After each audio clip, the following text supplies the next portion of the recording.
sexologist. Were you not listening? And this person said, oh, I thought it was a joke. So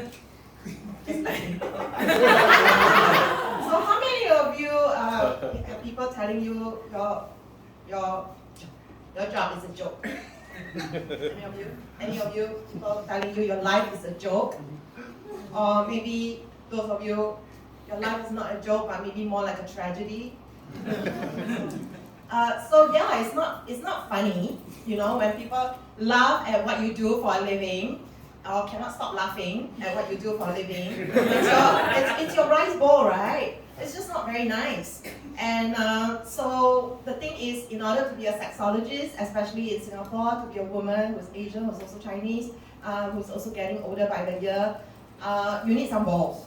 You really do. So I tell people that I have bigger balls than people who really have balls, testicles.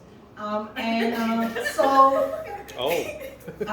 yeah, I really feel I do. Big balls. So I do work with people with balls for a living, people with vaginas and people with testicles and penises and balls. So these are some of the common issues that I work with, people with balls. They are ED, PE, and DE. So ED, PE, and DE. And as you know, I'm not very good in counting. So I get really confused because the letters are very similar. There's 2 E's, there's 2 D's, and there's 1 P, or maybe 3 E. But anyway, so I got very confused. So it took me a while to unpack everything, and then I got it. So one is get excited. Horny, right? Get excited. So then you're excited, then you get hard, and then after you get hard, you shoot. So I don't know why I always use the hand. I think it's aspirational. But it helps, okay? Get excited, get hard, shoot. Okay. So that's pretty easy to understand, even for someone who gets confused easily. So I really get simple and practical with my clients. So today I have 3 tips for you for people with ED, PE, and DE. Oh, I haven't explained what they mean. So ED stands for people with difficulties with erection, PE, premature ejaculation, and DE, delayed ejaculation.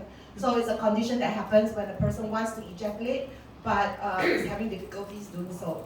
It sounds like a good problem until it's not funny, when your partner says, what's wrong with me? Am I not attractive enough? Do you not love me anymore? So yeah, that's very common. So yes, so the 3 tips I have for you for people with erectile difficulty is stop telling yourself that you're a piece of shit. Stop saying you better get hard or else. Don't do that. So I've spoken to enough people to know that they actually beat themselves really hard. They're so vulgar and so rough with themselves, literally, that they get anxious and then they lose their erection. So if calling yourself a piece of shit, telling yourself you're a loser, it's not working, then just change the way you talk to yourself, right? So I came up with one, but my clients don't really like it. Where I go, my penis follows. I am one with my penis. My penis listens to me. They don't really like those. So yeah, we brainstorm and they come up with their own. I'm not even joking.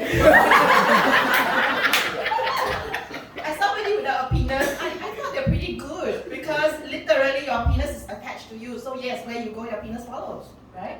Yeah. And so the second one for people with a premature ejaculation is, you know, when we talk about people who masturbate quietly, quickly, secretly, because we live with our families. So what happens is that they have conditioned themselves to be really quick.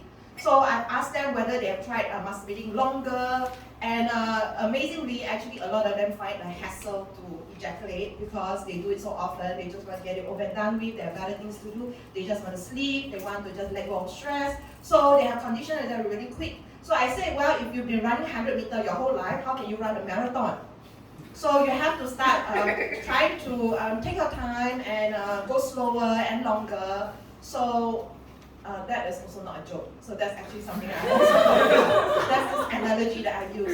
And then the third tip I have for you, for people who have difficulties with erection, is they say, oh, once I put on the condom, I lose my erection. And I say, well, have you ever masturbated with a condom? And then they'll go, yeah, no, why? Yeah, pretty much 100% of them don't masturbate with a condom.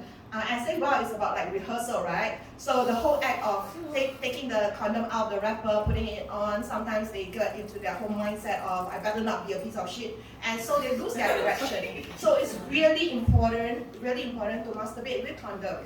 So there you have the 3 different tips, right? For the price of the ticket, right?